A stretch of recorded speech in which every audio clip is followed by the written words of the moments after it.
Hey guys, welcome to the Liberal Hivemind, a channel solely focused on exposing the abundant hypocrisy of the left. The referendum on incompetent Democrat leadership has begun. Well, it hasn't begun, it's in full effect. The people have had enough, and more so than anywhere else, the people of New York are tired of these draconian Democrat leaders overstepping the bounds of their leadership. We just covered a story of a massive group of restaurants coalescing together to ban Governor Andrew Cuomo from ever eating at their establishment. Well, turns out the list just grew a little bit. The wall just got 10 feet higher, and Marxist COMRADE himself, Mayor Bill Deblasio, got tacked on that list as well. It's a 2-for-1 special offered by a whole slew of restaurants, and when I say a whole slew of restaurants, I mean thousands across New York. Yup, thousands of restaurants have now banned Governor Andrew Cuomo and Mayor Bill de Blasio from stepping foot in their establishments. You gotta love it, and we gotta talk about it, so that's exactly what we're gonna do. But before we get into any of it, please make sure to leave a like, a comment, subscribe, share the video as much as possible. We are still shadow banned by the YouTube algorithm, hidden from non-subscribed viewers. You must be subscribed to the channel and try to share the videos as well if you don't mind, so we can grow this community going forward. Now with that out of the way, let's roll the tape. Alright, so we got this story from yesterday at the Daily Mail. If we can't feed our families, we won't feed yours. New York City restaurant owners threatened to ban Governor Cuomo and Mayor Bill de Blasio from eating at their establishments if indoor dining isn't reopened. Thousands of New York restaurant owners may soon refused to serve Governor Cuomo and Mayor Bill de Blasio, according to Mike Quinn of Feltman Hot Dogs. Quinn said Cuomo's move to close indoor dining flies in the face of science. Less than 2% of New York's COOF cases are traced to indoor dining. In comparison, 70% of cases have been linked to household gatherings, which become more frequent when indoor dining is unavailable. Quinn emphasized how restaurants have spent thousands of dollars trying to keep up with Cuomo's constantly shifting COOF rules, and it's not about politics at this point, it's survival of the fittest, he said. Brandon Fay, owner of Pasta by Hudson, said he's spoken to countless colleagues who don't know if their restaurants will make it to the next year. And this is absolutely accurate, friends. First element of the science is totally true. There's a bunch of studies that show that dining in general, restaurants aren't the core hub of spread during the pandemic. Yet regardless of that, the party of science goes through with draconian measures putting people out of business. And this is personal to me because my father is suffering as well from the same type of lockdowns. It's hurting my family every single day that restaurants are closed. But of course, local government could not care less. And the amount of restaurants that I'm aware of in my neighborhood and people related to my family business that are going under, boarding up, and not coming back, not taking a break, an extended holiday break, but literally closing the doors for good is absolutely depressing to even think about. People are suffering beyond belief. But don't worry, you got $600 coming in the mail while Israel is getting $500 million. Don't worry about it, you'll be alright. While foreign countries are getting billions upon billions of American taxpayer dollars. Yup, that is the world that we are currently living in. It's a complete farce. And you know, it's one thing to, as the Democrats say, do your patriotic duty and lock down for the time being until everything goes away. It's another when you're locked down, but others seem to get a free pass. And those who are locking down your business are constantly caught out at restaurants or are caught not following their own rules, flying in the face of your suffering as your business collapses. That's the total hypocrisy of the left. And Andrew Cuomo once again being caught out on that same notion. Football fan Cuomo wants to allow 6,700 spectators at Buffalo Bills game next month as COOF experiment with rapid testing at the stadium and contact tracing. Yet New York City indoor dining is still banned. Listen to what Cuomo had to say.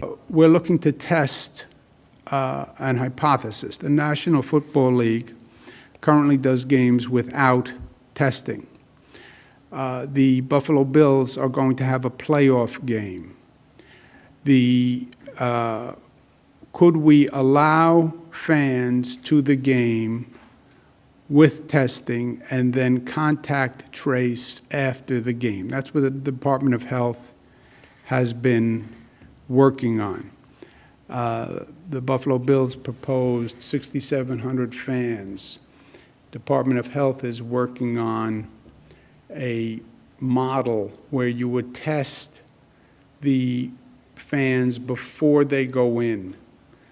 If they're negative, they go in and then contact trace afterwards to to see what the effect was. You've got to be kidding me. So a restaurant taking people's temperatures, cutting out half of their tables within indoor dining, spreading people out like crazy, maybe even having plexiglass dividers is not okay. It's not okay, but nearly 7,000 people all within a stadium? Oh, that's okay with Governor Cuomo. Give me a break. This guy's an absolute joke. And it's funny how the only people who seem to get exemptions when it comes to the COOF are big corporations, Hollywood and California, football fan Andrew Cuomo, and his buddies who own the Buffalo Bills get to open up, while the little guy, the little hot dog stand, the little deli, the Italian restaurant, or whatever it is, are at risk of losing everything. Everything. It's just fundamentally unfair, and it's bad governance. And it always seems to be a derelict, do-nothing Democrat incompetent who pushes the heaviest draconian measures, then gets caught out like a deer in the headlights, not following those same rules. And it's having a serious effect here. When you think about a Democrat who's locked down his entire state almost, and then gets caught out at a restaurant, you think about Governor Gavin Newsom. Well, report. So many people are fleeing California, they may lose a House seat and Electoral College vote.